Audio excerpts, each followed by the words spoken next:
Welcome to another episode of Insect News, and thank you as always for supporting the show on Patreon. Life on Earth dances to the beat of a 24-hour drum, with organisms big and small following the rhythm of day and night. This cycle is called a circadian rhythm, and in simple terms, it's a natural cycle of physical, mental, and behavioral changes that occur in the bodies of living organisms through a 24-hour cycle. Well, the vast majority go off a 24-hour cycle, but turns out there are some organisms which don't. So what does it look like when a creature marches to a different tune? Researchers from the University of California, Davis studied the large black chafer beetle to get some answers. I should mention though that this beetle is actually not very large at all, and looks like a small to medium-sized June bug, but black. We aren't going to dwell on that though. You see, this beetle is a rebel when it comes to the world of circadian rhythms, and lives on a 48-hour cycle instead. Every other night, like clockwork, female beetles emerge from the soil, ready to hit the town and mingle with potential suitors. These ladies climb up their favorite host plants and release a sultry scent known as LIME, short for L-isoleucine methyl ester, which is their pheromone to attract male counterparts.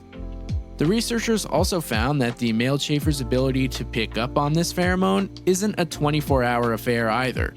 It's actually synced to their own unique 48-hour beat, perfectly aligning with the female's bi-nightly outings. Most things use a 24-hour cycle because the sun rises and sets in a 24-hour cycle. Well, for most places anyway.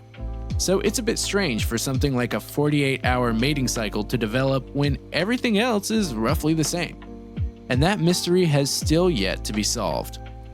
Our next story unfolds with a groundbreaking study from the University of Reading in England and the Royal Society for the Protection of Birds. These researchers set out to explore the hidden ties between insect abundance and blue-tit bird populations. The scientists were able to see a clear link between insect populations and bird populations by combining data from two long-standing monitoring schemes, the Rothamsted Insect Survey and the Breeding Bird Survey.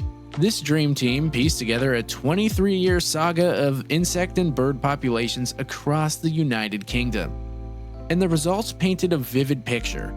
Blue-tit populations soared when moth numbers were high, and tanked when moth populations declined. Seeing this repeated trend over the years has proven there's a direct link between the abundance of moth caterpillars and the success of blue-tit breeding. But the story doesn't end there. The researchers also uncovered regional variations in moth species crucial to blue-tit survival, highlighting the need for tailored conservation efforts. The vast majority of the moths studied in this were actually winter moths, which is really interesting because when I was working in Massachusetts as a university research tech, I got placed on a project to monitor and release a parasitoid fly specifically bred to lower populations of winter moths. You see, these winter moths might be part of the natural cycle in the UK, but in America they're a pest that doesn't belong. It was actually introduced to the US via cargo ships from Europe in the 90s.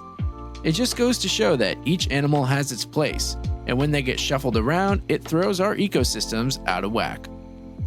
Now, speaking of how every creature plays its part in the intricate dance of life, let's talk about how a small insect can disrupt even the kings of savannas.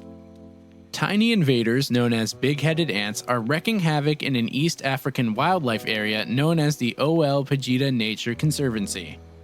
But how, you might ask, could such small creatures cause such monumental shifts in this delicate ecosystem? Well, it turns out these tiny invaders are directly responsible for causing lions to miss hunting opportunities. At the heart of this ecological drama lies a mutualistic relationship between acacia trees and a species of protective ants. These ants, nestled within the tree's thorns, fiercely defend their leafy homes from hungry herbivores, ensuring the survival of both parties.